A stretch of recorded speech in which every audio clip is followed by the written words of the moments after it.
অসমীয়া ভাষা কেন্দ্ৰিক AI app হৈছে আখৰ এআই। যিসকলে মোক জানে বা পৰিচিত তেওঁলোকে জানে যে সেইটো যিকেইজন প্ৰগ্ৰেমাৰ আছে তেওঁলোকৰ সৈতে দীঘলীয়া দিন ধৰি মই জড়িত হৈ আছোঁ, তেওঁলোকক উৎসাহ জনাই আছোঁ আৰু খুব ভাল কাম হৈছে। কেতিয়াবা আপোনালোকে ব্যৱহাৰ কৰি চাব পাৰে। কিন্তু এই যে কম্পিউটাৰে কৰিবলগীয়া কাম, কৃত্ৰিম বুদ্ধিমত্তাই কৰিবলগীয়া কাম, এই কামখিনি আমি কিন্তু কিছুমান কাম আমি এআই বুলি আঁতৰি থাকিলে নহ'ব। এআই বুলি আমাক ধ্বংস কৰি দিব, এলেহুৱা কৰি দিব, আমি ইন্ট্ৰভাৰ্ট হৈ যাম, ঘৰতে সোমাই থাকি মানুহৰ লগত সম্পৰ্ক নাইকিয়া হৈ যাব। এইবোৰ ভয় খাই থাকি লাভ নাই। আপুনি আপোনাৰ কামৰো 3 ভাগ কৰিব। আপোনাৰ ব্যক্তিগত জীৱনত যি কাম আছে সেই সম্পূৰ্ণ 3 ভাগ কৰিব। এবিধ সাধাৰণ কাম, আপুনি তাত জড়িত হোৱাৰ কোনো প্ৰয়োজন নাই, সেইটো আপোনাক এআই কৰি দিব। এবিধ কাম মেচিনে কৰিব পাৰে নেকি, যিবোৰত আপুনি অযথা পৰিশ্ৰম কৰাৰ প্ৰয়োজন নাই। কিন্তু এবিধ কাম আছে য'ত পৰিশ্ৰমো লাগিব আৰু বুদ্ধিও লাগিব, মেচিন আৰু এআইতকৈ বেছি লাগিব। সেই কামখিনি আপুনি কৰিব লাগিব। সেইটো কাম নকৰি যদি কেৱল এটা ভাগৰ ওপৰত নিৰ্ভৰশীলতা আহিব, তেতিয়াহ'লে আমি সেই যি আমি নিজৰ জীৱনৰ লক্ষ্যত আগবাঢ়ি যাব নোৱাৰিম। আৰু নোৱাৰিলে কি হ'ব? আপোনালোকে সকলোৱে জানে যে যোৱা 10 বছৰত ইণ্টাৰনেটত যেতিয়াই ভাৰতৰ UPSC পৰীক্ষাৰ কথা আহে, যেতিয়া প্ৰতিযোগিতামূলক পৰীক্ষাৰ কথা আহে, তেতিয়া এখন ফটোগ্ৰাফ খুব ভাইৰেল হয়। বিহাৰৰ সাসাৰাম ষ্টেচনৰ প্লেটফৰ্ম আৰু পিছফালে বেলিটো বুলিবলৈ আৰম্ভ কৰিছে সন্ধিয়াৰ সময়ছোৱাত।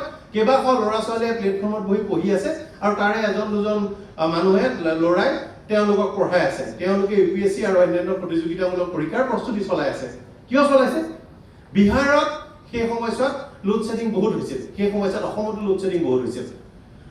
ৰেলৱে প্লেটফৰ্মত বিজুলী কৰ্তন নহয়, অৰ্থাৎ 24/7 দিনে ৰাতিয়ে বিজুলী থাকে।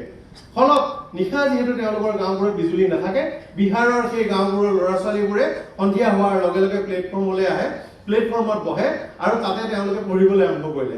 তাকে দেখি ওচৰ পাজৰৰ 2-এজন IAS IPS সেই ডিষ্ট্ৰিক্টখনৰ DC SP ভাবিলে যে ল'ৰা ছোৱালীবোৰৰ ইমান আগ্ৰহ, আমিও গৈ নপঢ়াওঁ কিয়, আমিও গৈ শিকাওঁ। তেওঁলোকক শিকোৱাবলৈ আৰম্ভ কৰিলে আৰু তেনেদৰে এটা ইক'চিষ্টেম আৰম্ভ হ'ল। এতিয়া আপুনি ঘৰত বহিব, মোবাইল পিটিকি ইয়াত লেকচাৰ মাৰি থাকিব, ভাষণ মাৰি থাকিব আৰু বিহাৰৰ ল'ৰাটোৱে সেই কষ্ট কৰি সেই সংগ্ৰাম কৰি থাকিব। পৰীক্ষাৰ হলত আপুনি আৰু তেওঁ যেতিয়া পৰীক্ষা হলত বহিব, পাছ কোনে কৰিব? সোধাৰ কিবা প্ৰয়োজন আছে নেকি? দৰকাৰ আছেনে?